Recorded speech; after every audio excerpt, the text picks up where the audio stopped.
The proposals expand the pool of students from a range of immigration statuses who can now be deemed as Scottish domiciled.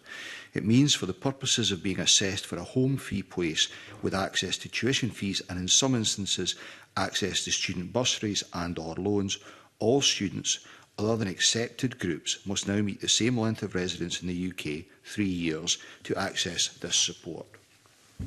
This sets all potential students who have a lawful basis for residing in the UK and wish to proceed to further and higher education on a level footing with their school peers in terms of time in the UK or Scotland, bar some noted exceptions. If these amending regulations were to be annulled, the substantive regulations would revert to our position pre-long residence. This would undoubtedly cause deep upset amongst many members of our communities who have made Scotland their home and wish to pursue further and higher education and would no longer be able to do so. Absolutely want our friends that have joined us in Scotland for various reasons, most notably the Ukrainians, to have access to higher education and further education. But you're saying that nothing will have changed in respect to people from the rest of the United Kingdom, whereas the way this reads, it sounds to me, as a non-lawyer, very important I make that point, that it sounds like there are ways to get around that. Yes, no, there's nothing in our current amending regulations that change the position of access to Scottish universities or funding arrangements for students from the rest of the UK. But so I think what you're talking about is gaming the system. Yes. Yes, that's not going to happen. That's not going to happen. No, because we have the fallback of SAS as well.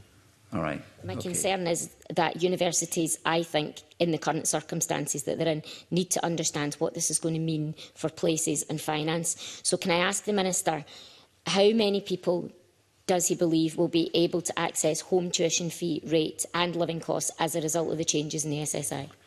So what additionality will the additional pressure, if you like? So we estimate the numbers to be somewhere between 36 and 76. And to put that in perspective, we're looking at somewhere between 0.03 and 0.06% of a pressure. We're always reviewing how we provide support, and there are ongoing processes that will follow from this. So, of course, we'll continue to look at it.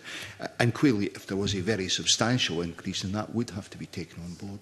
Regulation brought in place to allow young people from asylum-seeking families to go to university. This is something we've previously fixed and dealt with appropriately before.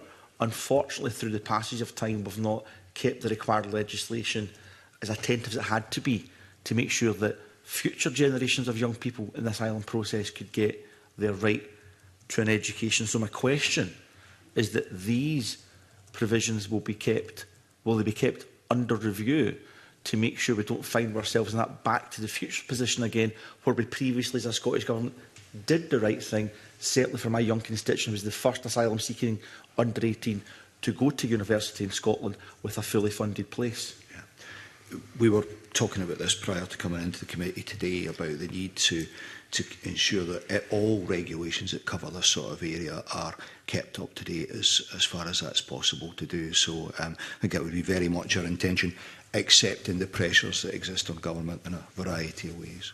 Okay.